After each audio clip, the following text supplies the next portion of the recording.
Hey guys, what's up? And you are watching Caterpillar Network. Okay, first of all, I would like to bid all of you a Merry Christmas and Happy New Year in advance. Since in December, we are going to make some crafts about Christmas. Okay, right now we are going to make a miniature Christmas tree or a Christmas tree for dolls.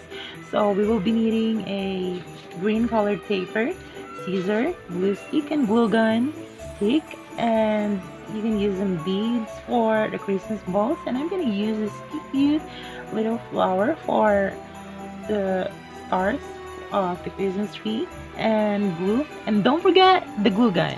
Okay, so let's start.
And voila, we are already done. Okay guys, thank you for watching our video. Don't forget to give this video a thumbs up, and you can follow us on Instagram at Caterpillar Network, and of course, don't forget to subscribe. I will see you next time to our next video. Bye!